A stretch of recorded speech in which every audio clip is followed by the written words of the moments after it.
Hello and welcome back.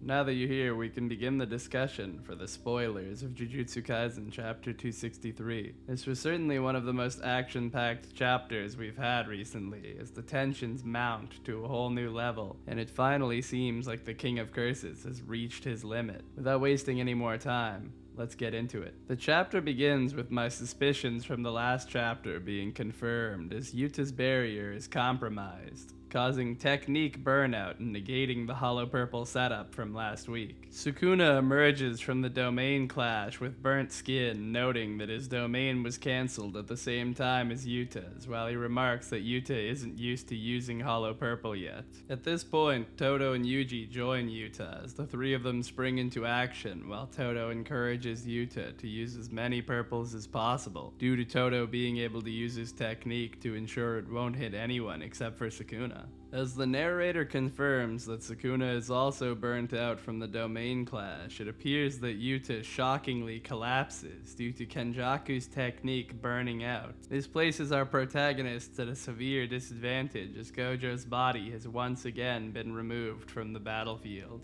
Akatsu laments his failure as he speculates about Kenjaku's ability to continue functioning after casting a domain, but ultimately he can't come to a productive conclusion as he wishes he could form a barrier to help Todo and Yuji. Todo recognizes that Yuta is unable to fight as Sukuna takes the opportunity to land a decisive strike on Todo's Vibra Slap. In that moment, as Sukuna takes advantage of Todo's distraction, he lands a black flash, possibly spelling disaster for the sorcerers, as he may be on track to recover some of his lost power. Yuji advances to attack Sukuna, but before Sukuna can react, Todo uses Boogie Woogie by slapping his own head to place Yuji in the ideal position to be a vicious assault on Sukuna. Yuji makes several attacks, constantly pressuring Sukuna, as Todo notices that shards of Yuta's barrier are still manifested. Todo then uses the shards as targets to swap with Yuji and makes his offense irresistible. Yuji then begins to use Dismantle on the border between Sukuna and Megumi's souls, impressing the King of Curses with his targeting ability. As Yuji shouts for Megumi to wake up, Sukuna realizes that Yuji has formed a binding vow to power up his soul strikes, and he fears that he will soon lose under these conditions. So he regurgitates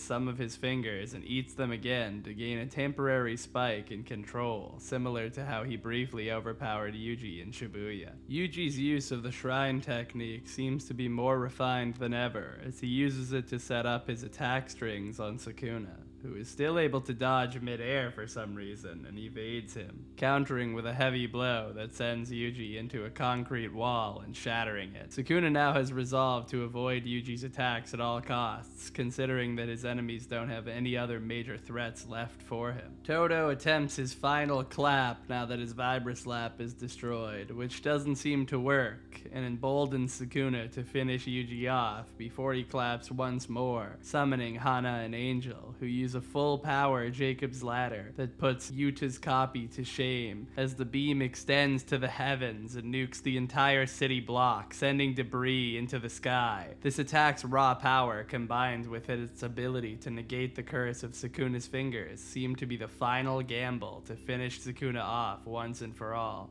I strongly prefer this style of fighting when compared to the last chapters due to the group fighting nature of the match. Jujutsu Kaisen has always been at its best when fighters synergize with each other, in my opinion, and we've returned to Todo's masterful support, allowing for Yuji to shine yet again. And now that Yuta is mostly out of the fight, we can return to real stakes, as it's obvious that Gege isn't going to let Sukuna die in a 1v1 with a side character. We get some hints about Kenjaku's skill level, as he's able to manipulate domain burnout to not fall dormant like Yuta does, and there's still a good chance we will never see more of Kenjaku, so it's at least good to know he's still fresh in Gege's mind as we inch closer and closer to the potential merger starting. Yuta's role in this battle has been interesting, as he's turned out to be quite the strategist, and ultimately managing to stalemate Sukuna's domain and further burn out his technique was a significant contribution to the battle, in my opinion. I'm surprised that Rika hasn't made an appearance yet, but there's still hypothetically an opportunity for her to appear, since the 5-minute timer seemingly hasn't elapsed yet. Yuji's binding vow and technique use have been very impressive, and he's managed to make himself the primary threat to Sukuna yet again. Angel's technique is shaping up to be one of the most powerful attacks in the series. Hopefully, we learn more about her soon. For example, why only her and Sukuna seem to have the extra eyes and the symbiotic nature compared to the other incarnated sorcerers. I really enjoyed this chapter and felt like it was a much needed return to form. I can't think of many criticisms off the top of my head. Granted, the Hollow Purple buildup wasn't yet paid off, but it wouldn't really have been appropriate for Sukuna to lose like that anyways, in my opinion. All things considered, I think this was a very strong chapter. I'd rate it an 8.5 out of 10. As we wait 2 weeks for the continuation, I'd like you guys to tell me what you think will come of Uraume and Hikari's battle. Do you think it's just to occupy the characters Gege didn't feel like using in the Shinjuku battle? Or maybe they'll play a big part in the endgame of the fight? Personally,